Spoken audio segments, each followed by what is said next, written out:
Es 24 de marzo del 2022, para nosotros la lección número 14, semana 7, primer semestre del 22, curso de elementos activos. Y hoy vamos a iniciar con el tema del transistor BJT. Transistor BJT es pues la continuación natural después de ver el diodo. ¿Por qué? Pues por su estructura. Recordemos que el diodo es una estructura PN, entonces es una estructura de este tipo, ¿verdad? Y es con la que estuvimos trabajando, tenemos ecuaciones, vimos la parte física, cómo funciona, etcétera, etcétera, etcétera. El transistor, pues, depende cómo se vea, ¿verdad? Es o ponerle una por acá, otra P, entonces tenemos una estructura PNP, o bien se podría ver como ponerle aquí una N, ¿verdad? Entonces tenemos un NPN. Cualquiera de las dos, lo que queda es una región en medio. Entonces es como la continuación natural. El transistor BJT viene de transistor de unión bipolar, bipolar junction transistor, una cosa así. De hecho, voy a agregárselo por ahí en alguna parte, el significado, que no lo tengo ahí, pero pues está bueno siempre saberlo. En la medida de lo posible, saber las siglas, eso algo ayuda. Pero bueno, primero hablando un poquito del transistor. La parte del transistor es muy interesante. Es muy interesante porque el transistor, no sé, a veces la parte de la ingeniería tendemos a no ver algunas cosas y el impacto social, pero el transistor básicamente es lo que nos ha cambiado la vida. Nos la ha cambiado a todos. Ustedes especialmente ya han estado naciendo en una época muy tecnológica y eso se lo debemos al transistor, básicamente. Entonces, parte de la conciencia ingenieril, ¿verdad? Para que no nos acusen de vez en cuando con algo de razón, de que somos como ingenieros, no sé, calculadoras con patas, dicen a veces los de ciencias sociales, pero sí es importante tener un poquito de conciencia de las implicaciones que tienen los inventos y cómo lo que nosotros mismos desarrollamos impacta la vida. De repente uno se puede pensar así como que impacta la vida, ¿verdad? Sí, la impacta totalmente.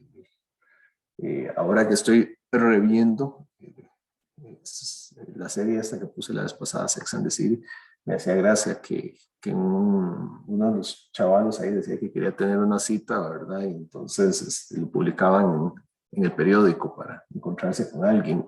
Bueno, esa es la época pre-Tinder, ¿verdad? O pre cualquier otra aplicación.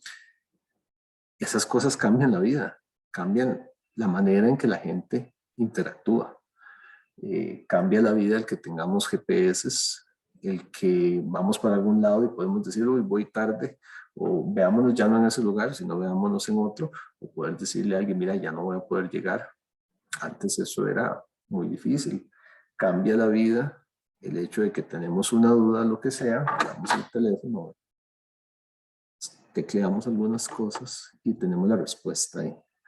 Antes, para respuestas tan simples que ahora nos toman simplemente unos teclazos, antes muchas veces había que ir a una biblioteca o tener una biblioteca en la casa, muy grande, muy, muy vasta, una palabra en otro idioma, etcétera, ¿verdad? Entonces, estas cosas cambian la vida. Entonces, por eso siempre es importante tener una noción de cómo eran las cosas antes, pues porque eso nos permite ver hacia el futuro y ver el impacto que tienen los diferentes elementos que se inventan, ¿verdad? El transistor como tal, esto estamos hablando de un transistor que se llama de estado sólido, donde decimos un transistor de estado sólido es un transistor de semiconductores, porque previamente sí habían equivalentes, habían transistores, pero de vacío, de tubos de vacío, que hacían lo mismo, pero pues con otras tecnologías y sobre todo no permitían la miniaturización y menos la industrialización que ha tenido el nivel de hoy. Entonces, eso cambió mucho, digamos, aunque antes habían algunas cosas, pero el transistor de estado sólido es otra cosa. Entonces es importante pues, ver eso. 1947, los laboratorios Bell, tres señores, John Bardeen, Walter Brattain y William Shockley, crean el primer transistor. Ponen a jugar con semiconductores y crean el primer transistor, por lo cual ganaron el Premio Nobel de Física en 1956. Entonces eso es muy relevante. Hicieron un transistor de germanio de 3 puntos, 3 patillas, muy similar a lo que vemos hoy en día, obviamente muy rudimentario, con condiciones muy básicas, y que bueno, hoy es una pieza de museo. De hecho, este es el que hicieron ellos y es una pieza de museo muy relevante, pues precisamente por esto que les digo. Entonces, digamos, desde alguna perspectiva, pues siempre es bueno. No le dedicamos, a mí me encantaría hablar de esta historia, a mí me apasiona, no le dedicamos tanto, pero les dejo la curiosidad. Hay un par de, bueno, hay un documental, está en español, en inglés, no revisé si los links, creo que sí, pues ya tenían muchos años de estar, que son de History Channel, de cuando History Channel daba cosas de historia y no de extraterrestres y más teorías de conspiración, sino cuando daban cosas de verdad. Está el documental de Transistor, de cómo fue el desarrollo del transistor. A mí siempre lo que me parece súper interesante es que no obstante que estos señores en Estados Unidos, ¿verdad?, crean este transistor, el desarrollo acelerado que tuvo el transistor, que fue un empujón grande tecnológico y que probablemente si no hubiese pasado esto que les voy a decir, estaríamos tal vez un poco más atrás, ocurrió en Japón. En el Japón de la posguerra, un Japón totalmente destruido y hecho leña, como dicen.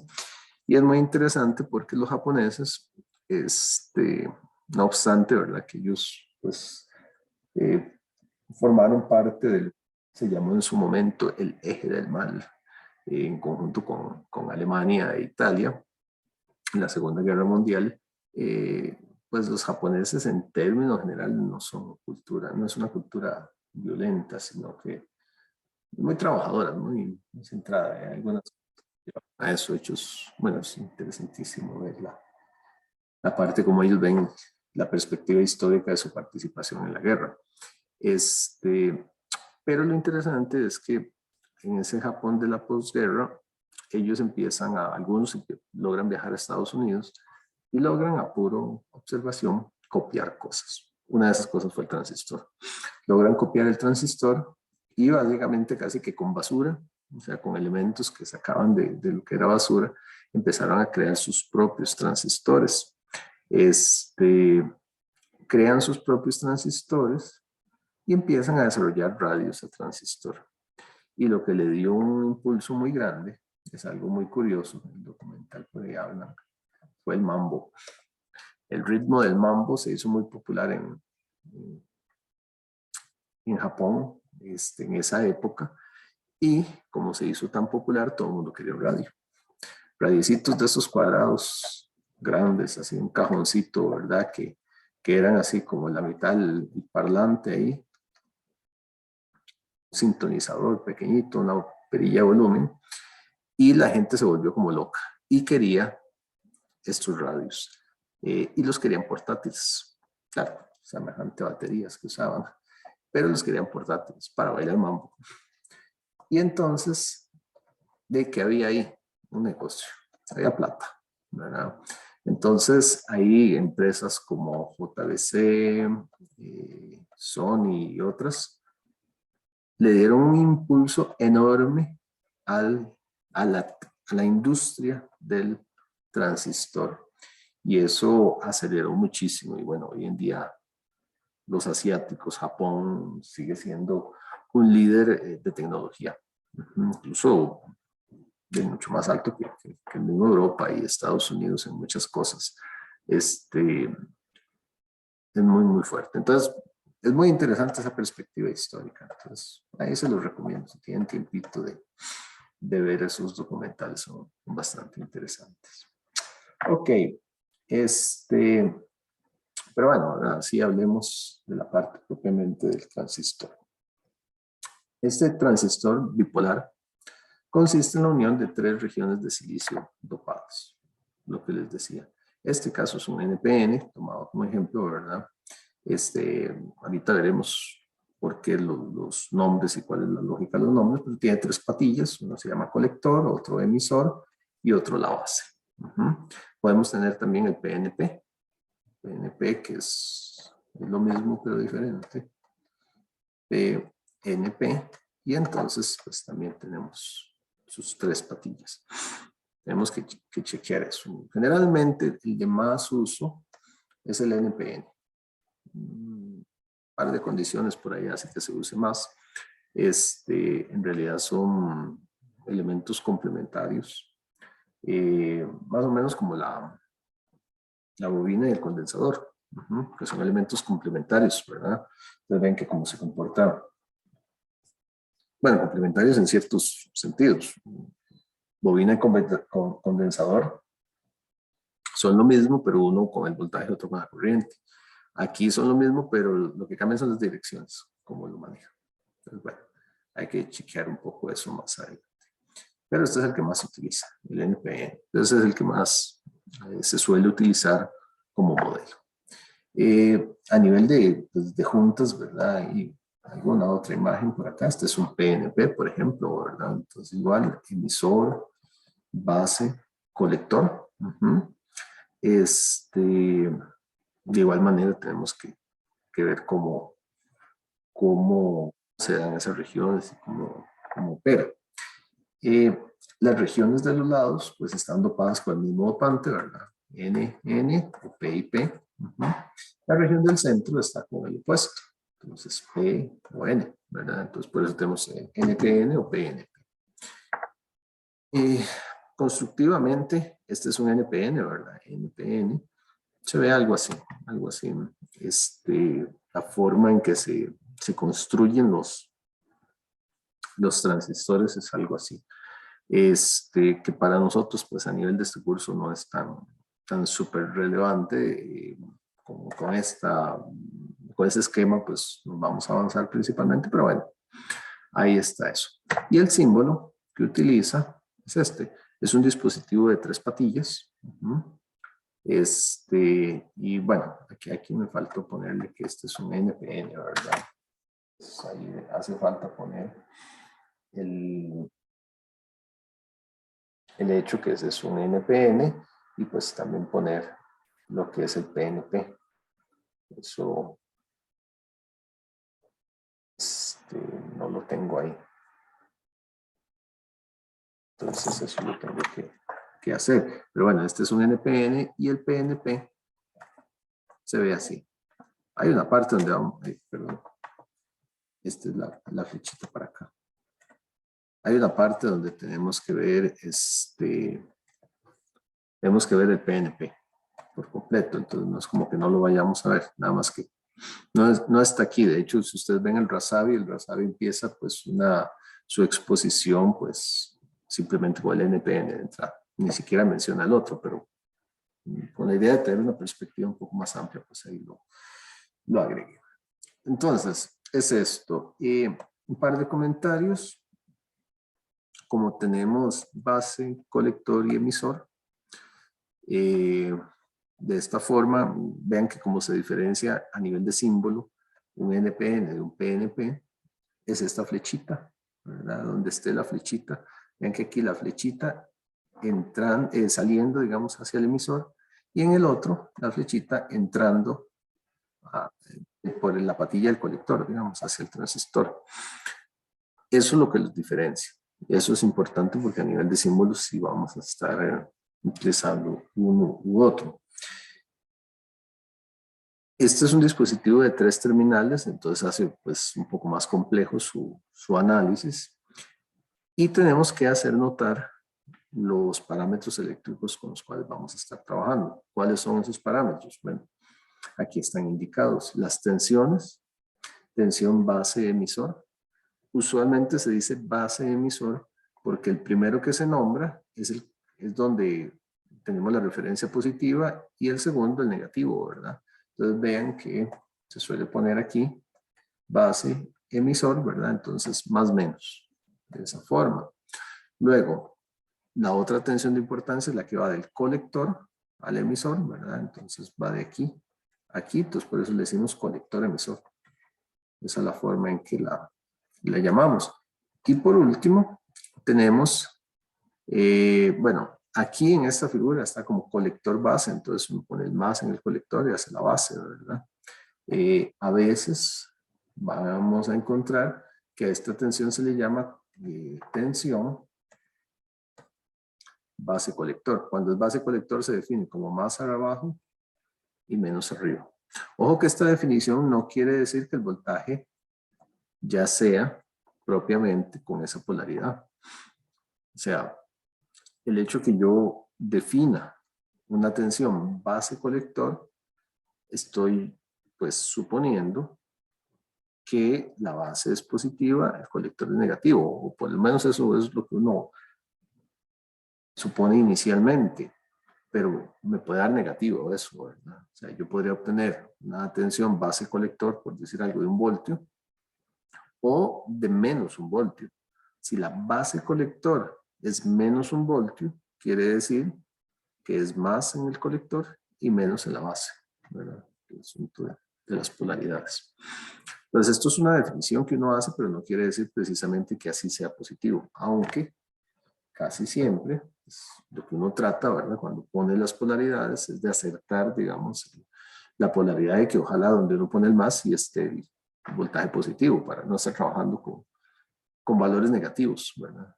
Entonces, eso es importante. Entonces, esta en particular a veces se llama base colector, a veces colector base. Nada más. Ahora las analizamos en modo escala. Entonces, bueno, vemos ahí que tenemos pues esas tensiones. Colector emisor, base emisor y colector base. Esas son las que tenemos ahí inicialmente. Luego, también tenemos que analizar que tenemos corriente colector, también tenemos corriente de emisor y también tenemos corriente de base. Entonces, bajo ese esquema, las posibilidades son muy amplias en un transistor. Afortunadamente no tenemos que estudiar todas las posibilidades, sino que lo podemos ir haciendo ahí como por partes y con las que ya se sabe que son las que vale la pena analizar porque son las que sí funcionan, por así decirlo. Las que no, pues ni las vemos. Ok, entonces básicamente este es el esquema que tenemos. ¿Alguna pregunta hasta acá? ¿Alguna duda?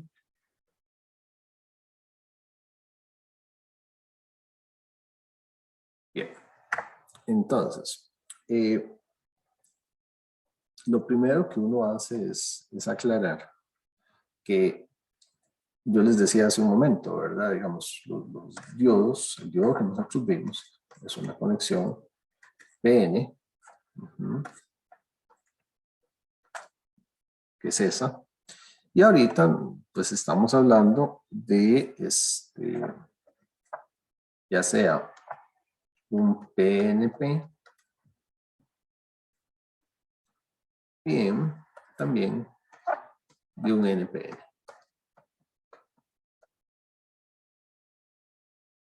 Entonces, algo muy común, muy frecuente en estos casos es pensar, bueno, yo tengo aquí un diodo PN acá, ¿verdad? Entonces, puedo decir que hacia acá tengo entonces un diodo PN y hacia acá tengo otro diodo PN, ¿verdad? Entonces, pues por una cuestión que parece muy lógica, en realidad no tiene nada extraño, yo podría decir que esto es equivalente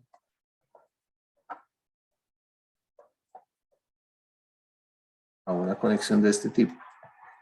Colector, base, emisor, entonces colector, base, emisor.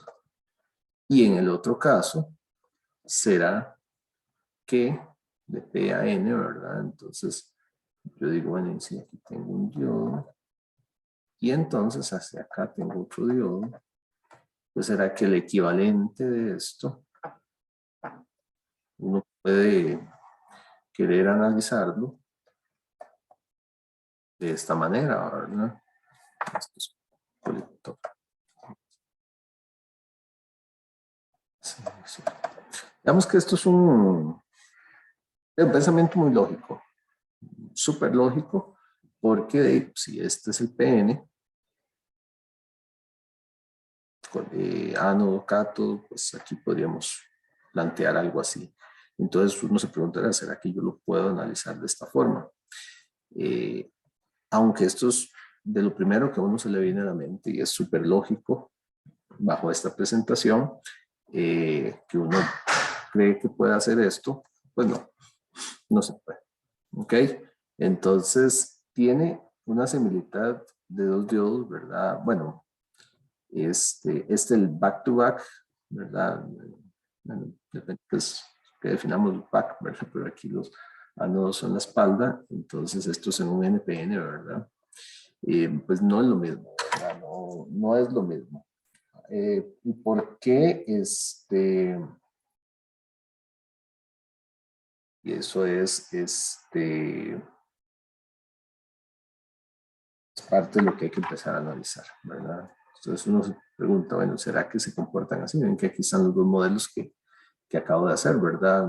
Dos diodos, este sería en el NPN, ahí es obvio, ¿verdad? Y este sería en el PNP. Pues no son iguales. ¿Por qué? Porque constructivamente no tiene la simetría que sí tiene un diodo. ¿Ok? Un diodo es bastante simétrico. Tiene usualmente la región N es del mismo tamaño de la región P. Tienen dopados complementarios similares. Entonces es bastante simétrico. En este caso, hablamos de que la base es muy angosta. Físicamente, constructivamente, la base es bastante angosta. Mientras que pues, las otras regiones son amplias, ¿verdad? Entonces tenemos aquí el P y el P que son grandes. Y el otro era el N. Estas regiones son amplias. Entonces, así de entrada, una de las razones por las cuales no podemos decir que es exactamente un diodo es porque sus regiones son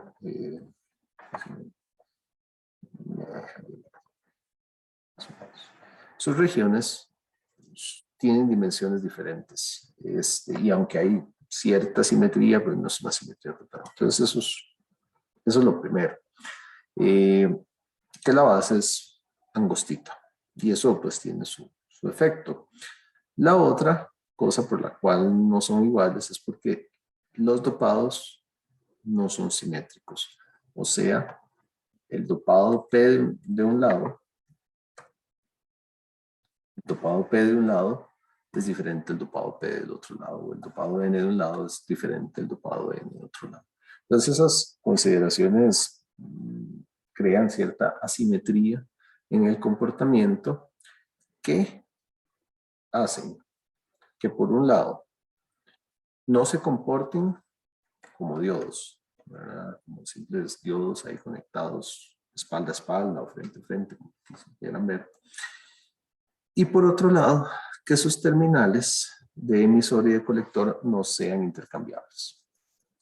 ¿Por qué? Porque si estos dos P fueran exactamente iguales, si ese P con este P fuesen exactamente iguales, si tuviéramos el N aparte, emisor y colector serían intercambiables, pero debido a que las concentraciones de dopado de cada uno no son iguales, no son intercambiables. Entonces eso es un punto importante a tomar. Ok, entonces, bueno, parte de lo que decía, las juntas PN, ¿verdad? Base emisor, base colector, no tienen las mismas dimensiones ni concentraciones de dopado. Entonces no es absolutamente simétrico. Si fuera absolutamente simétrico, serían intercambiables. Eso sí lo vamos a ver con el transistor, el transistor MOS, el de metal óxido, ese sí es intercambiable, aunque no obstante, pues tiene nombre las patillas y demás, pero digamos si son intercambiables. Aquí no. Entonces ese es el primer punto. Lo que les digo, ¿verdad? No son intercambiables, no opera como dos diodos en serie, importantísimo. Se dice que el dopado del emisor es alto y el dopado de base es bajo y el dopado de colector menor que el del emisor. No hay simetría. Entonces, al no haber simetría, no pueden ser intercambiables, ¿verdad? Entonces, al ser el emisor alto, entonces esto debería tener así como un P más, ¿verdad? O un N más, para decir que está más dopado que el otro punto. Entonces, eso es una consideración muy importante. Ahora, la base es muy angosta, es así delgadita, ¿verdad?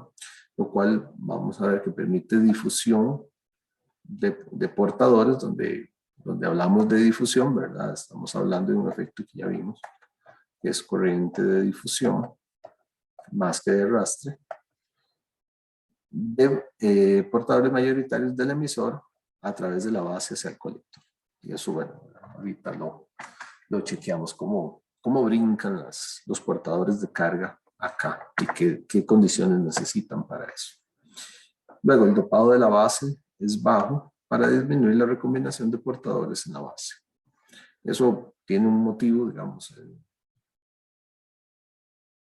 el transistor puede tener varios fines, pero uno es funcionar como un interruptor controlado, un interruptor de corriente.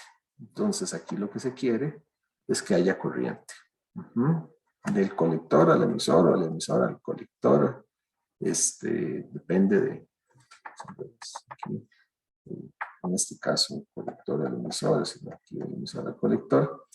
Y B, o la base, funciona como un elemento de control. Eso es como funciona. Entonces, eso es lo que tenemos ahí, ¿verdad? Que ella funciona como un elemento de control. Avanzamos en nuestro camino a la comprensión del transistor. ¿Alguna pregunta? Profe, Sí. bueno, en relación a eso que nos explicó acá, que el emisor está más dopado que el colector, entonces quiere decir que también aplica, al igual que el diodo, la tensión en las uniones, porque cuando uno, no sé, revisa un transistor, la tensión del emisor a la base, bueno, no estoy seguro, pero la tensión en el emisor es ligeramente mayor a la del colector. Digamos, al probarla, digamos, ese voltaje dio de 0,7 me refiero. Ok, ok. Usted lo que dice es que en un diodo, cuando tenemos PN, tenemos esto, bueno, este es equivalente a esto de acá, ¿verdad? Entonces tenemos corriente y tenemos más o menos, entonces que aquí tenemos el voltaje del diodo. ¿A esto se refiere? Correcto. Sí, Ajá. aplica igual para las dos uniones en el transistor, que depende del dopado. Sí, sí, sí va a depender del dopado. De hecho, vamos a ver que al ser no simétricas, una de las características es que uno de los dioditos, porque uno siempre ve esa parte como que hay dos dioditos internos, lo que yo les decía aquí, estos dioditos que uno dibuja, digamos, los libros sí lo hacen, lo ponen para explicar, y uno de los diodos queda polarizado en directa, o sea, con voltaje directo, y otro con voltaje inverso. Y tiene que ver con las tensiones que se le aplican a los lados. Entonces, vamos, eso tenemos que chequearlo. Pero sí, en cuanto a eso es similar a lo que se ha visto para el diodo. Es una buena observación. Entonces, bueno, avancemos hacia eso. ¿Una otra cosa? Bien. Para empezar, digamos, no vamos a ver la explicación más profunda del transistor. Los libros de este nivel no lo hacen. Ya son libros como de nivel maestría o cosas así que sí hacen revisiones muy profundas del funcionamiento. Pero con lo que tenemos sí podemos tener una buena comprensión de qué es lo que ocurre. Vamos a pensar primero en el diodo. Pensemos en el diodito, ¿verdad? El diodito que tenemos, ¿verdad? El diodo que hemos visto.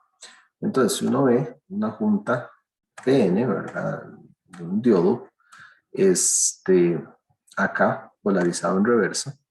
Este está polarizado en reversa, ¿verdad? Vean que aquí este es un diodo que va así como está, es un diodo así, ¿verdad? El ánodo es el P, el cátodo es el N, y entonces él está con una fuente así. Entonces estamos hablando de que esta fuente es así más o menos, entonces esta está así más o menos, ¿verdad? Entonces, bueno, una junta de un diodo PN polarizado en reversa. Empecemos por ahí. Porque, como les decía, una de las juntas del transistor va a quedar en directo y otra en reversa. Esto sí está en reversa. Si uno tuviese, bueno, si uno tiene una junta así en reversa, pues una de las cosas que hace es establecer, ¿verdad?, una región de agotamiento ahí muy amplia, de forma que en realidad no pasen los electrones fácilmente, ¿verdad? De hecho, en reversa la corriente es muy baja a menos de que uno llegue a la zona C. De hecho, cuando uno empieza a polarizar en reversa, lo que empieza es que empieza a hacer crecer esta zona, ¿verdad? Entre más voltaje le aplique, la zona se hace más grande. Cuando la zona ya alcanza prácticamente que el grosor del diodo, es que llegamos al voltaje Zener de él. Si uno hace eso, pues establece un campo eléctrico, como dice ahí, un campo eléctrico intenso, en realidad es un campo eléctrico pues grande que está ahí. Si de alguna manera, pensémoslo ahorita, magia, vudú si quiere, si de alguna manera se inyecta un electrón en la región de agotamiento, este va a ser colectado, atraído, arrastrado a la región N. De hecho, tal vez más que atraído, ahí la palabra que aplica más es arrastrado, porque es una corriente de arrastre, lo que vamos a tener, porque es debido al campo eléctrico, ¿verdad? Si de alguna manera uno logra inyectar aquí, ¿verdad? Un electrón ahí en esta región de agotamiento, pues el potencial positivo que tenemos aquí, ¿verdad? Lo va a terminar jalando. Lo va a terminar atrayendo ese electrón, ¿verdad? Que es como se están generando estas cargas que están aquí, ¿verdad? Estas cargas están siendo atraídas desde este lado, ¿verdad? Pues en este caso aquí tenemos un potencial negativo, ¿verdad? Jala acá y jala aquí, ¿verdad? Entonces, eso es lo primero que tendríamos. Entonces, tenemos algo interesante que es la habilidad o el hecho físico de que en una juntura, si uno logra depositar electrones, los electrones se van a mover. Ese es el fenómeno básico, se van a mover. Hay fuerzas en la juntura que hacen que cuando uno inyecta electrones no se queden estáticos ahí, sino que se desplacen y haya movimiento, ¿verdad? Esa adición externa de electrones, ¿verdad? Pues ya en el transistor viene de la base. Aunque no es lo único que genera la carga, porque entonces ahí uno podría pensar, pero bueno, entonces ¿cómo es que funciona esto? Uno podría decir inicialmente, bueno, entonces lo que estamos haciendo es que la base funciona como como una fuente de electrones, pues para tener movimiento. No, no es exactamente así, sino que aquí básicamente lo que se demuestra es el hecho de que adicionar electrones en una unión PN que esté expuesta a la acción de un campo eléctrico va a hacer que esos electrones, como son electrones externos, fuera del equilibrio que existe, porque ahí ya hay un equilibrio, ¿verdad? Se le pone un voltaje, más si es en reversa, hay un equilibrio, ¿verdad? Y queda el asunto ahí un tanto estático. Entonces el electrón se va a mover. Entonces es lo primero que tenemos que ver. Entonces, esa habilidad es lo que se explota para el transistor. De hecho, si uno lo ve, piensa, por ejemplo, un NPN, este lado, PN, colector, emisor, base.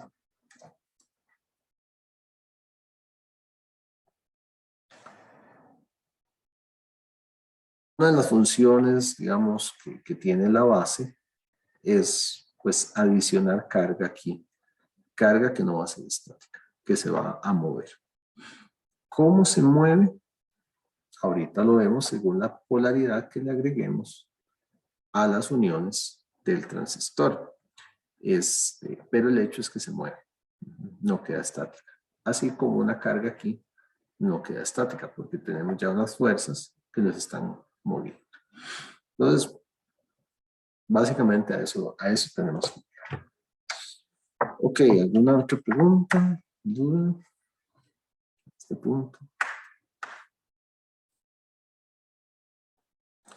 Bien, son las 13:50. Hagamos la acostumbrada pausita y venimos a ver un poquito el modelo base con el que vamos a utilizar y luego empezamos a ver ese funcionamiento propio del transistor. Entonces, ya casi continuamos.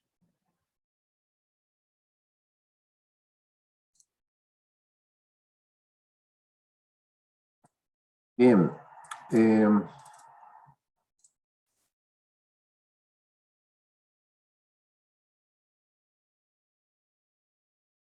Vamos a empezar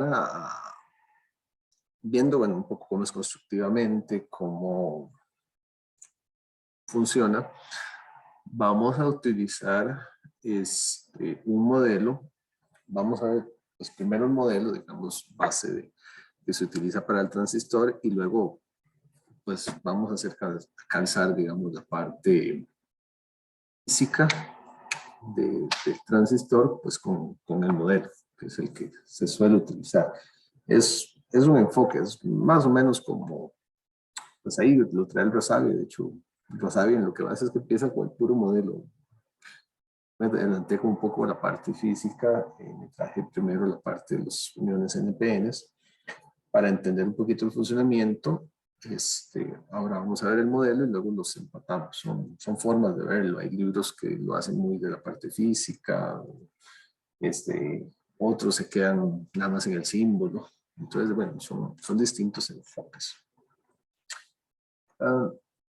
En este caso, pues nosotros vamos a verlo como una fuente de corriente dependiente con la tensión. O sea, la tensión es lo que lo controla. Es el modelo básico para, pues, trabajar esta parte. Esta es como la parte inicial, digamos, una fuente de corriente dependiente, la cual puede actuar como un amplificador, que es una de las principales funciones del transistor. De hecho, cuando uno ve un modelo como este, esto es como un repaso de los modelos para que cuando lo apliquemos al transistor, pues lo tengamos claro. Si analizamos esta fuente, a mí me gusta más el modelito de las fuentes dependientes, así como un rombito, pero bueno, no sé, el Razavi lo pone así, pero a mí me gusta más ese modelo, ¿verdad? Decimos, bueno, esto es una fuente de corriente y su valor es KV1, ¿ok? Entonces, así como está, es esto, vemos que es una fuente de corriente, ¿verdad? Sus unidades son amperes, de una corriente que depende de un voltaje que está en otra parte. Entonces, ese es el modelo básico de algo de esto, ¿verdad? Donde K, pues para que me dé amperes, tiene que tener unidades de amperes sobre volts. ¿Por qué? Porque el voltaje son volts, entonces yo necesito que volts con volts se cancelen y queden amperes. Y esto son unidades de una conductancia. Esto es importante hacerlo notar porque vamos a ver que en el transistor hay un parámetro que se llama la transconductancia. El otro día alguien me preguntaba al respecto y bueno, tiene que ver con esto. El de trans es por estar entre dos puntos como transporte, pero la conductancia es por las unidades que maneja. Bueno, entonces esa es la primera parte. Ahora, si lo analizamos el mismo modelo y le ponemos una resistencia, ponerle una resistencia aquí, ¿verdad? Esa que le llaman RL, nos damos cuenta que pues, la corriente vendría por acá y subiría por acá. Esta es la corriente, esta I1. Entonces, al subir ahí, pues va a tener una polaridad que va a ser la tensión más menos, ¿verdad? Porque es un dispositivo pasivo, entonces según convención pasiva de signos, el más va abajo y el menos va arriba. Entonces pasa así. Por lo tanto, la tensión de salida, una tensión de salida definida con el más arriba y el menos abajo, recuerden que esa definición no implica que esa tensión sea más arriba y menos abajo. Lo que implica esa definición es que si, por ejemplo, eso fuera un multímetro, pues uno le pone el más arriba y el menos abajo. Lo que implica es que de alguna manera estamos suponiendo que es positivo arriba y abajo, pero aquí la evidencia nos dice que si la corriente viene por abajo y sube, nos va a quedar así. Entonces la tensión de salida, definida como más arriba y menos abajo, pues va a ser negativa, ¿verdad? Porque realmente, dado que la corriente es así, sabemos que es más abajo. ¿Okay? Son dos polaridades invertidas. Hay un menos que la relación. Entonces tenemos la tensión de salida es igual a menos K por VI. El VI pues es este voltaje que tenemos aquí. Esto no es nada del otro mundo, ¿verdad? Es recordar. En realidad esto se ve, se ve esto. Es fácil. Ahora, si el valor, si KRL, si el producto KRL es mayor que 1, pues la señal, lo que se dice es que es amplificada, ¿verdad? Y si es negativa, ¿verdad? Pues la señal se va a invertir. Entonces, ¿qué nos encontramos ahí? Que eso es importante. Digamos, este repaso, como les digo, esto es un repaso del modelo que vamos a utilizar, pero la idea es tenerlo listo de una vez fresquito para el transistor. Pues aquí lo que va a pasar, bueno, si KRL, si el producto de las dos cosas, no solo uno, ¿verdad? Es mayor que 1, pues es amplificado. Si KRL es menor que 1, más bien estamos hablando de que es una atenuación, o sea, la señal se vuelve más pequeña. Si KRL fuese igual a 1, ¿verdad? Pues magnitud igual. Igual de la salida respecto a la entrada. Pero algo que sí va a pasar es lo que les decía, ¿verdad? Tienen polaridades inversas, entonces sí cambia. Por lo tanto, si yo le aplico una tensión de entrada senoidal, por ejemplo, que es como la más típica, una señal que varía así, o una tensión pico VP, pues lo que vamos a observar a la salida es que hay una inversión. En este caso, pues se logra ver, digamos, que cada RL pues es mayor que 1. ¿Por qué? Porque la salida es mayor que la entrada. A simple vista se ve que es más intensa. Es mayor. Pero además está invertida. Si uno analiza, pues tiene que este semiciclo pues corresponde con este que está invertido, ¿verdad? Y luego este semiciclo pues corresponde con este. que no solo cambia la amplitud, sino que adicionalmente cambia la polaridad.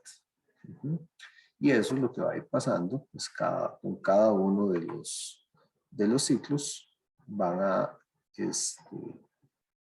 aparecer invertidos. Eso es lo que vamos a tener ahí en estos casos. ¿Ok? Entonces, en un modelo como este, que es al final de cuentas el que vamos a utilizar, por eso estamos pues, repasándolo, ¿verdad? Si algo notamos muy claramente es que pues tenemos un tipo de inversión de polaridad. Tenemos una inversión de polaridad. Entonces, pues por ahí es importante visualizar eso, tenerlo fresquito. ¿Ok? ¿Estamos claros hasta ahí? Bien. Ahora, las características importantes que tiene este modelo es que independientemente de la resistencia de entrada, va a pasar lo mismo. O sea, se ve inalterado. Aquí, si yo le pongo una resistencia a esto, la resistencia no me va a alterar el valor de V1, que es de lo único que depende esta fuente de corriente. Bueno, depende de K, ¿verdad? Pero depende de V1. Solo de V1 depende. Entonces, yo le puedo poner la resistencia que me dé la gana aquí, que sería una resistencia de entrada. Pero independientemente de lo que yo le ponga, la salida va a ser lo mismo. Vamos a tener un V-out que por lo que vemos, pues va a estar invertido. Es una característica básica que se maneja. Entonces no importa este valor, la salida es lo mismo. Y luego, a nivel de corriente, la corriente de la fuente es independiente de la resistencia. Eso es importante verlo, porque es que usualmente uno está muy reseteado, no reseteado, muy seteado sería, muy acostumbrado, ¿verdad? El pensamiento ya está muy dirigido a que usualmente uno dice, bueno, es que yo tengo un circuito, ¿verdad? Casi siempre tenemos fuentes de tensión, entonces les ponemos resistencias y entonces, pues la forma en que lo hemos visto es que usualmente la corriente es VS sobre RL, ¿verdad? Entonces, hay una gran dependencia de la corriente del circuito con RL. O sea, la dependencia es total, depende totalmente de RL, son inversamente proporcionales. Sin embargo, en un circuito como este, la salida o el valor de la fuente de corriente es totalmente independiente de RL. El voltaje sí depende de RL, pero no la corriente. Por ser una fuente de corriente dependiente del voltaje de otro lado, ¿verdad? Luego, bueno, observar que también, bueno, nos podemos unir, eso no lo dije de antes. Bueno, no, aquí ya estaban unidos, pero bueno, no lo había dicho, lo poníamos así, luego lo unimos y usualmente ese término que colocamos ahí usualmente va a tierra. Entonces, bueno, eso es parte del modelo que vamos a estar utilizando. Entonces nos damos cuenta que la corriente no depende de la carga, aunque sí su voltaje. ¿Okay? Entonces, este modelo que yo pongo acá no corresponde con este, ¿verdad? No corresponde. Lo digo de manera explícita ahorita porque estamos muy acostumbrados a decir que la corriente siempre depende de la resistencia. Aquí no. Porque es una fuente de corriente, ¿verdad? Más bien, ¿cuál es el modelo que sí funciona acá? Ya casi me quedé sin espacio, pero el modelo que funciona es una fuente de corriente con una resistencia. Entonces, en este caso, más bien, lo que uno ve es que el voltaje es R por I, ¿verdad? Pero la I es la variable independiente en ese caso. Okay. Pues bueno, eso es importante tenerlo claro. Ahora, si adicionalmente damos un paso a que los transistores con los cuales trabajamos tienen una característica muy similar a la de los diodos,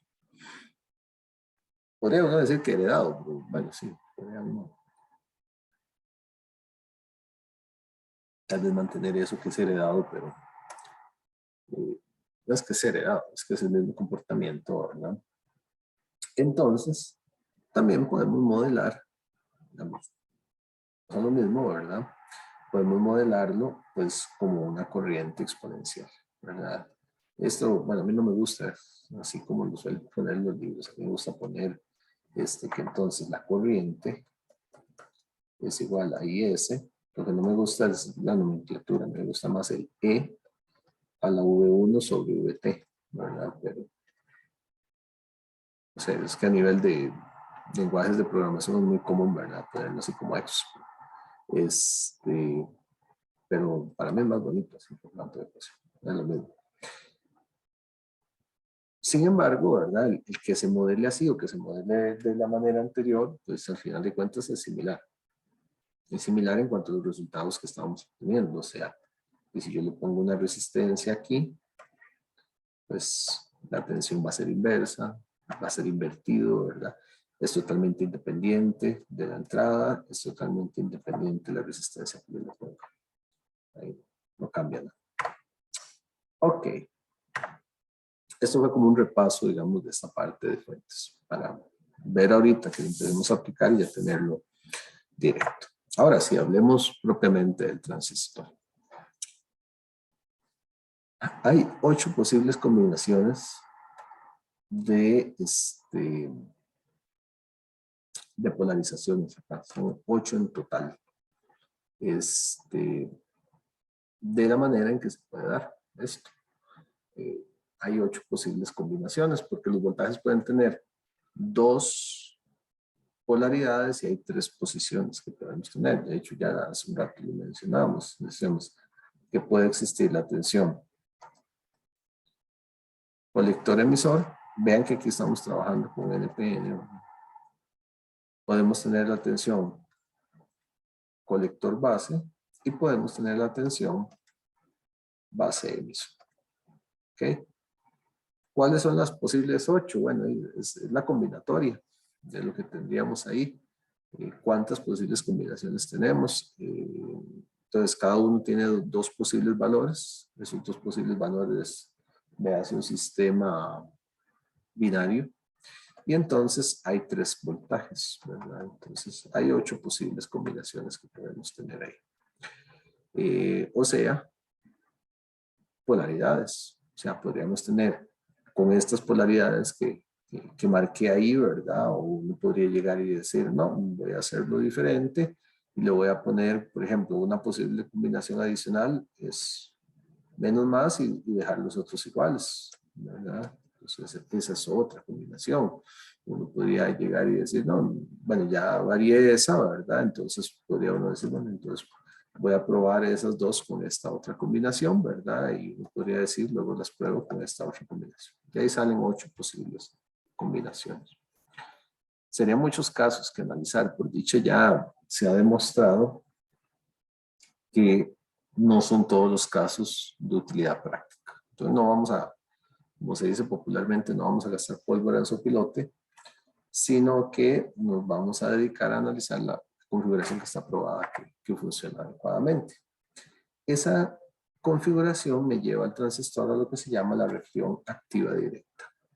La región activa directa tiene como consecuencia, o como consecuencia, no, como característica, que la tensión base emisor es mayor que 0 y que la tensión, ven que aquí se dice base colector, donde dice base colector es más o menos, dice base colector, entonces tensión base colector menor que 0, ¿verdad? Esto implica que la tensión colector base, ahí era 0, puse 1, es mío. 0, y entonces implica que si la base colector es menor que 0, la colector base es mayor que 0. Eso tiene una consecuencia inmediata y es el hecho de que, visto desde esa manera, ¿verdad? De que esto es mayor que 0. Y o sea, voy a ponerlo esta. Así como está puesto sería colector base, ¿verdad? Que es lo mismo que base colector menor que 0, entonces colector base mayor que 0. Entonces significa que estas dos tensiones están en serie. Es la tensión del emisor a la base, es positiva, de la base, bueno, más bien es como de arriba hacia abajo, ¿verdad? Del colector a la base es positiva, el colector es positivo, la base aquí, y de la base el emisor es positiva también. Entonces la consecuencia lógica de eso es que la tensión colector-emisor pues también es mayor que 0. Ahí eso me lo dice Kirchhoff, básicamente. Kirchhoff es el que me está diciendo eso, ¿no? Que esa tensión tiene que ser ahí, porque de esto es un circuito al final de cuentas, ¿verdad? De hecho, uno puede llevar el transistor, dibujarlo con su símbolo, esto es un NPN, y entonces si yo tengo esto, colector base, mayor que 0, y tengo la tensión base emisor mayor que 0, colector base emisor, entonces la tensión colector emisor tiene que ser a la suma de lo otro, ¿verdad? Entonces es igual a la tensión colector base más la tensión base emisor y es mayor que 0. ¿Ok? Es muy directo en este caso. Si colector base y base emisor alguno tuviera signo cambiado, pues ya ahí depende de sus valores. Habría que ver quién es más grande, ¿verdad? Y eso también pues me cambia la condición de VCE. Entonces eso habría que tomarlo en cuenta. Entonces hay que chequear esa parte. Bueno, sin embargo, se suele ver a nivel, digamos, aquí yo lo extendí al colector base, al colector emisor, perdón, pero se suele ver a nivel de la unión NPN, porque ahí están los dioditos. Los dioditos que hablábamos hace rato. Entonces, si hablamos de esos dioditos, voy a despejar acá. No se vea tan lleno. Tenemos un diodito ahí. El otro diodito sería aquí, ¿verdad? De P a N, ¿verdad? Siempre de P hacia N. Así es como están los diodos. Entonces, lo que estamos diciendo es, recordemos el diodo, solemos tenerlo así, entonces una polarización en directa del diodo con una corriente de diodo en esta dirección significa una tensión de diodo así. Positivo en el ánodo y negativo en el cátodo. Entonces, dada la polaridad que decíamos más aquí y menos aquí. Tensión base emisor. Ya asumimos que esta es positiva para dejar de estar escribiendo positivo por todo lado. Y luego la otra es más menos tensión colector base. ¿Ok? Entonces, según esto, vemos cómo este diodo está polarizado en directa. Mientras que este otro va a tener un negativo en el ánodo y en el cátodo va a tener un positivo. Al revés que esto, ¿verdad? Va a tener más bien un voltaje de reversa. Entonces, este está polarizado en inverso. ¿Ok? Esa es la configuración típica que solemos tener de un transistor. Empecemos con lo que conocemos mejor. ¿Qué es lo que más analizamos con el diodo? La polarización directa, eso fue lo que analizamos casi siempre. En la polarización directa, la tensión del diodo, 0.7, 0.6, 0.8, por ahí, ¿verdad? Y de hecho los transistores también andan cerca de eso. O sea, es tener, vean aquí, tensión base emisor, 0.8, más, y aquí tierra, menos, ¿verdad? Tensión base emisor. ¿Cuál tensión? La de un diodo polarizado en directa. Ahí está, polarizado en directa. Luego, por lo que les decía hace un rato, ¿verdad? Vean que aquí, por ejemplo, este tiene colector emisor, 1 voltio. Aquí está siendo forzado, digamos, para llevarlo a la configuración que sí funciona, que es lo que yo les decía. Aquí, colector emisor, es esto, ¿verdad? En este caso es 1 voltio. Entonces, pues lo que nos queda es que la tensión colector base es la diferencia, ¿verdad? Si esta es de 0.8 voltios, porque ahí está dado, y esta otra es de 1 voltio, entonces esta, con esta polaridad, ¿de cuánto es? De 0.2 voltios. Ahí el dibujillo tal vez es un tanto pequeño, ¿verdad? Pero esto me interesa que lo vean bien, digamos, porque hay que estar haciendo mucho estas mallas. Entonces, si yo tengo aquí 1 voltio y tengo aquí 0.8 voltios, entonces aquí voy a tener 0.2 voltios. Porque necesito que Kirchhoff se cumpla para donde sea, ¿verdad? Yo defino y yo digo, bueno, voy a hacer Kirchhoff, lo voy a hacer de este extremo a este extremo. Entonces, lo que es yéndose por este lado tiene que ser igual al otro lado. Entonces aquí se suman el 0.8 con el 0.2 que me da el otro. Eso es importante que lo vean. ¿Okay? Ahora, también es importante que vean porque la tensión base emisor es una tensión característica del transistor y que porque tiene un valor de 0.8. El valor de 0.8 es porque es un diodo polarizado en directo. Esto está acá. ¿Una pregunta? Aquí.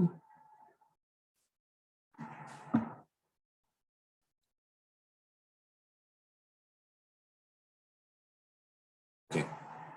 Entonces, cuando lo vemos así, ¿verdad? Bueno, esto es repasando un poco el asunto, ¿verdad? Lo que decíamos, ¿verdad? Entonces, este está en directa, van menos, por ahí va a fluir una corriente. Esta es corriente convencional, esta que se señala aquí es una corriente convencional. Pero resulta que el otro diodo está en inversa. Según esto, si fueran diodos iguales, después I2 no podría ser, y resulta que sí es. Entonces, por eso es que se dice que esta es una forma incorrecta de modelar el transistor. O sea, yo no puedo modelar el transistor así. Lo que sí se vale es estar señalando pues, los dioditos que hay aquí. Eso sí se vale para analizar ciertas cosas, pero yo no puedo sustituir al transistor por eso. ¿Ok? Entonces, esto refuerza esa otra parte. Pero bueno, tenemos la reacción activa directa, ya vimos de qué se compone. Todavía tenemos que entrarle al funcionamiento, ¿verdad? Entonces, vamos a eso. Bueno, ¿cómo funciona, verdad? ¿Y por qué con esa, o por qué en esa región activa directa tenemos un proceso de conducción? Aquí está en activa directa, nuevamente, ¿verdad? Si lo llevamos a símbolo, el transistor, entonces estamos hablando de, ¿qué es esto? Entonces tenemos aquí 1 voltio, esto está a tierra, y aquí tenemos 0.8 voltios. Esta es la representación un poquito más simplificada, ¿verdad? Sin estar dibujando la fuente. Cuando uno siempre hace esto, es por aquello, bueno aclararlo, cuando uno dice, yo tengo 1 voltio en un punto, bueno, nunca tengo 1 voltio en un punto, siempre el voltaje se define entre 2 puntos. Entonces, a menos que se diga otra cosa, siempre se está definiendo entre el punto donde se indica el voltaje y la tierra. Entonces, de igual manera aquí, ¿verdad? Entonces, tenemos 0.8 voltios desde este punto a la tierra. Eso es lo que está ahí. Entonces, esto nos lleva a lo mismo. 0.8 y y 1 voltio, ¿verdad? Y por lo tanto vamos a tener aquí 0.2 voltios. Okay, insisto mucho en esto porque esto es importante que les quede claro en el análisis. Bueno, cuando uno hace esta conexión y esta configuración, digamos, a nivel de voltajes, ¿qué es lo que va a ocurrir? Bueno, hay un diodo polarizado en directa que va a conducir. Entonces, la corriente que viene por la base, es una corriente de base, se va a inyectar y va a ser conducida pues, por ese diodo, ¿verdad? Que es esta corriente que se va a inyectar ahí. Ahora, la corriente que uno inyecta ahí, digamos, la que se está viendo es una corriente convencional. Y aquí es importante porque siempre que te des en cuenta, ¿verdad? Yo sé que es una cuestión medio rara. Deberíamos tener solo una corriente, pero desgraciadamente tenemos dos, ¿verdad? Cuando decimos una corriente aquí, una corriente de diodo, lo que quiere decir es que los electrones realmente están viajando así, ¿verdad? Siendo esta la corriente real.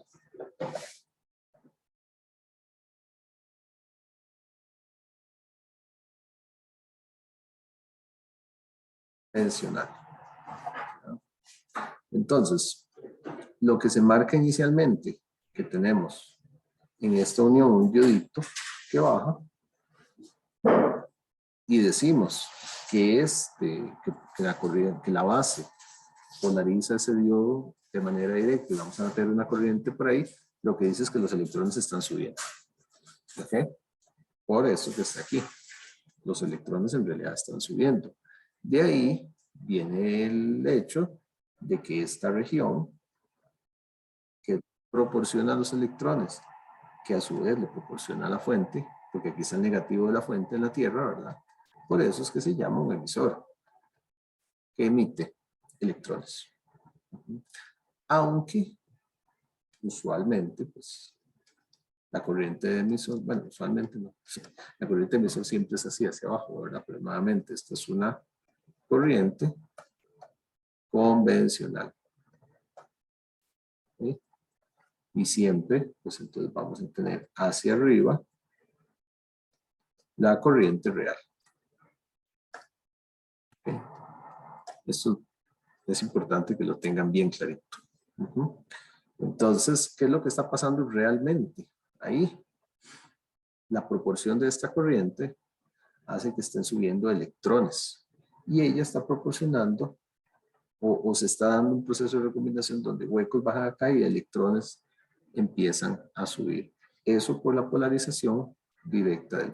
Entonces eso es lo primero a tener en cuenta. ¿Ok? Ese es el primer punto. Segundo,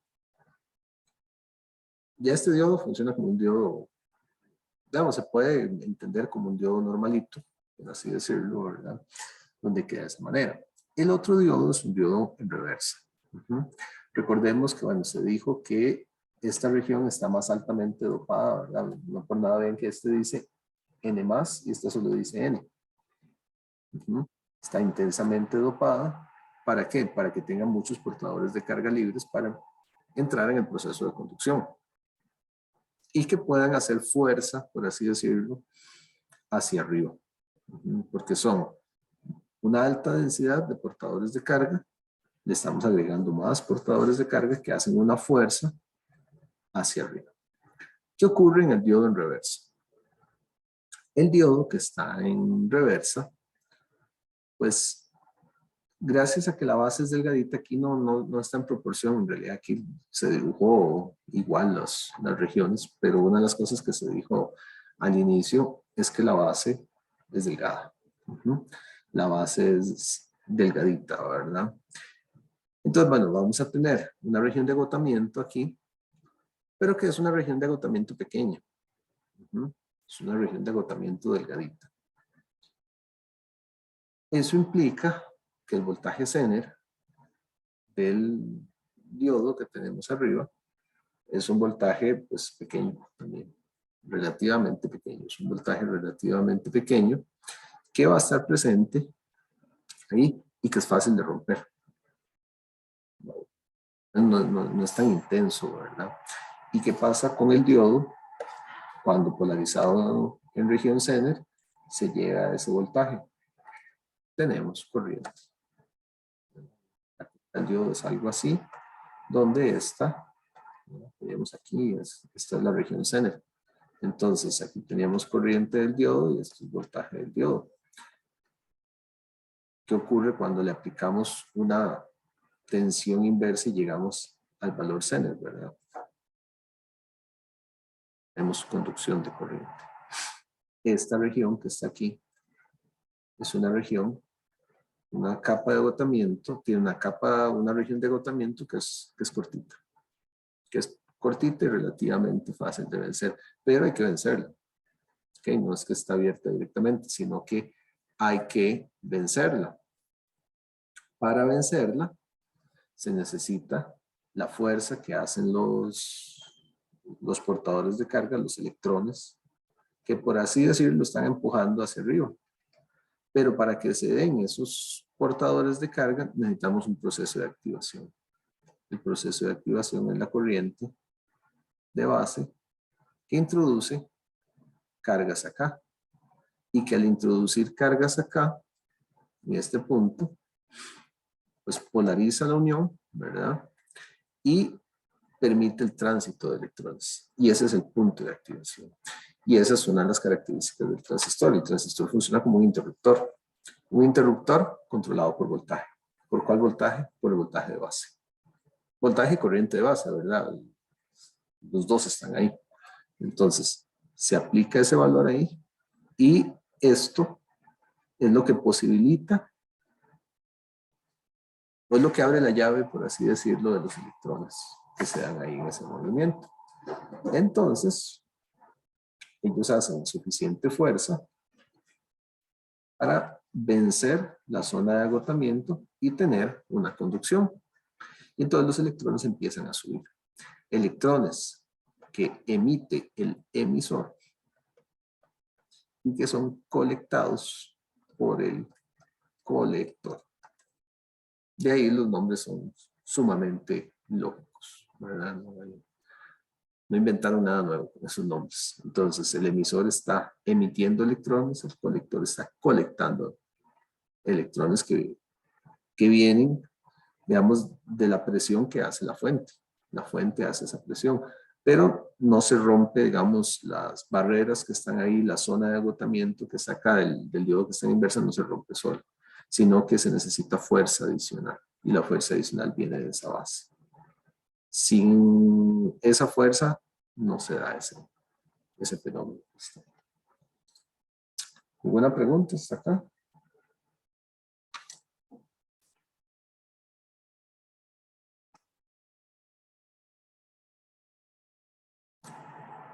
Bien, entonces, ¿qué vemos?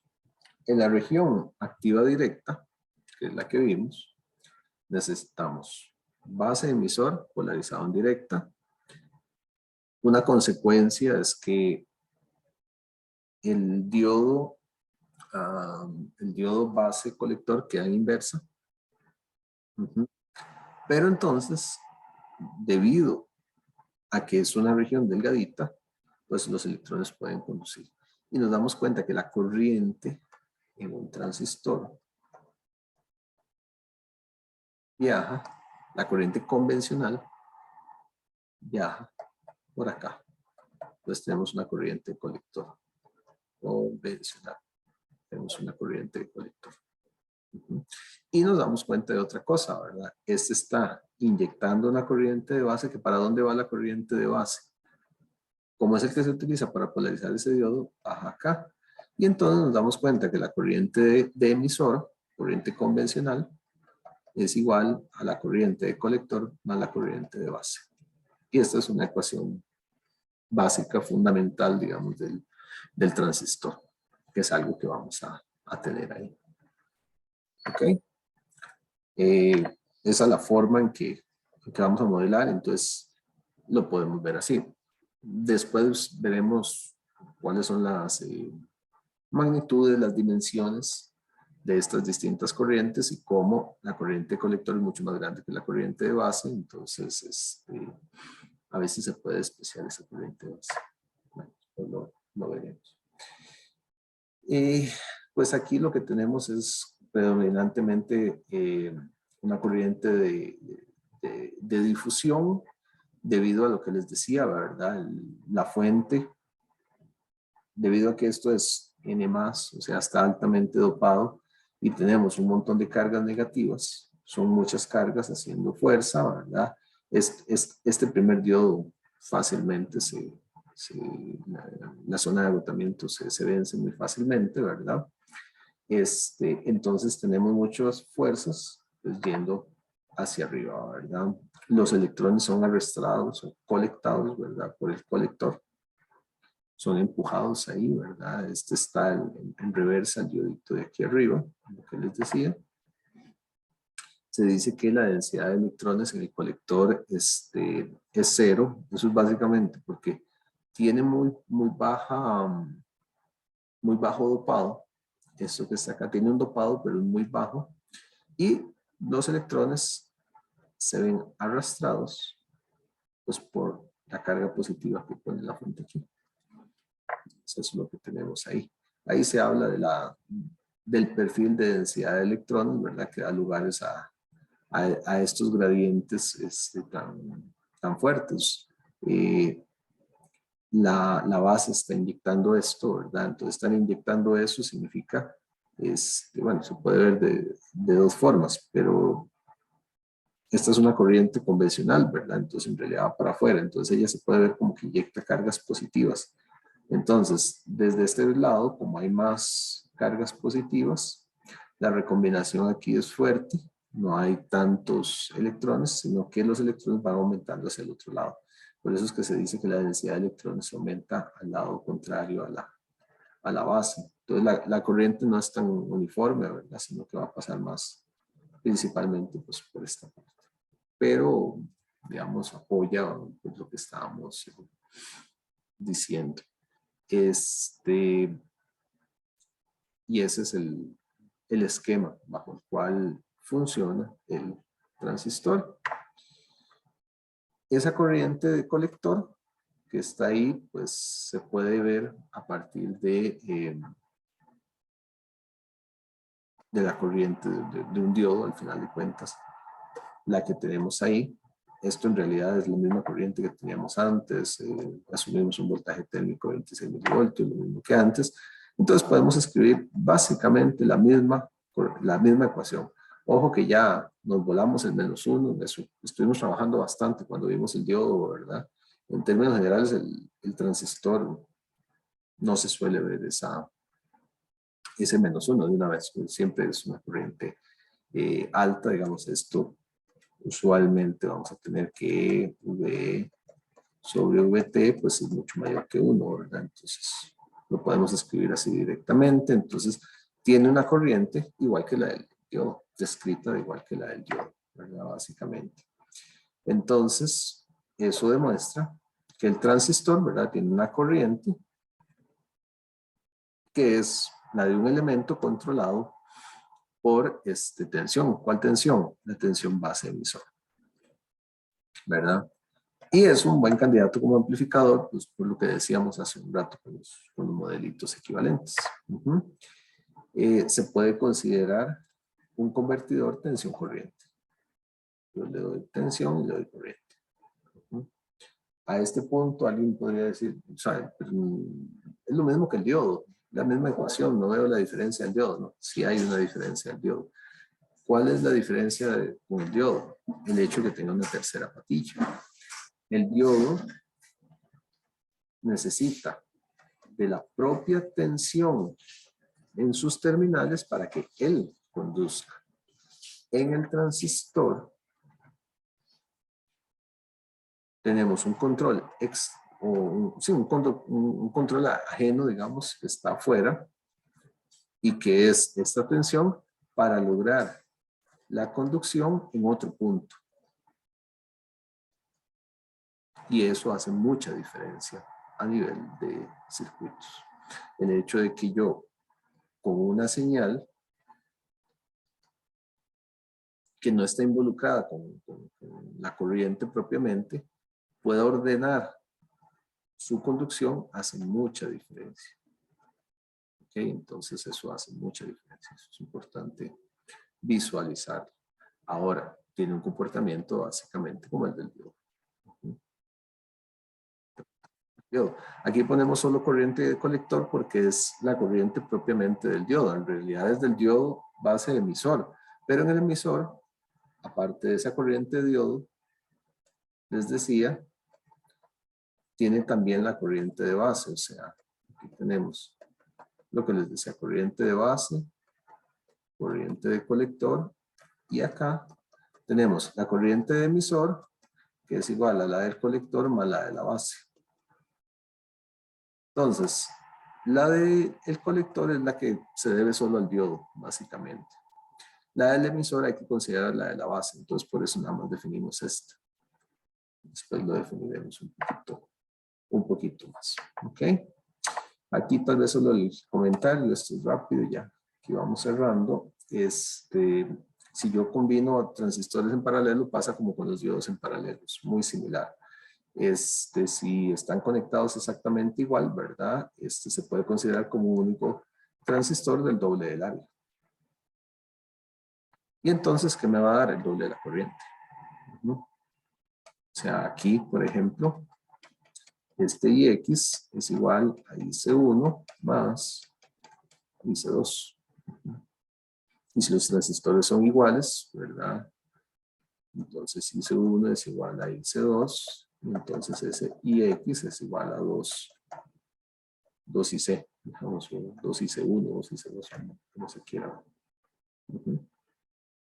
Eso es igual que con el diodo. Con el diodo habíamos visto lo mismo. Si yo conecto dos diodos en paralelo y son iguales, ¿verdad? Pues se dobla la capacidad que tiene él. Entonces yo lo puedo ver así, ¿verdad? Puedo llevar el equivalente, pues precisamente a esto, ¿verdad? Como un diodo, vean que con el doble del área, es más grande. De hecho, el área, aquí está el área, ¿verdad?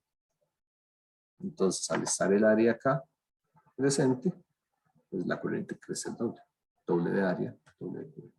Entonces, ahí está. Yo creo que no hay ninguna sorpresa ahí. Todo bien en esa parte. Y entonces, tenemos, esta es una configuración muy simple y muy básica de un transistor con los cuales se suele trabajar, ¿verdad? Donde usualmente sí se le pone una resistencia, ¿para qué? Para tener una conversión a voltaje. Si nos devolvemos a la ecuación esta, pues la corriente solo depende del voltaje, nada más. Entonces, cuando yo llego acá, yo aquí lo estoy polarizando con 750 milivoltios. Y entonces, la tensión del colector pues, va a ser IS por E a la VBE sobre VT. Entonces, la corriente no depende de esta resistencia. Sin embargo, la tensión que vaya a haber por aquí, ¿verdad? Tenemos una corriente bajando esta tensión, VRL, esta tensión sí depende de la corriente, ¿verdad? Porque va a ser IC por RL y bueno, ahí sí se va a definir. Entonces esa es una combinación muy típica de un transistor que tenemos que analizar. Ahora sí, ya con esto, ya podemos avanzar a los otros modelos, pero bueno, será la siguiente clase. Será la siguiente clase que todavía vamos a hablar del transistor BJT y y en la que sigue de hoy noches que vemos una sesión ahí de resolución de ejercicios. ¿Alguna pregunta?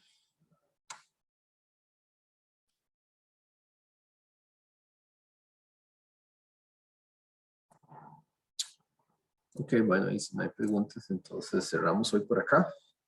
Que la pasen bonito, que estén muy bien, que tengan bonita tarde, que la se le gane.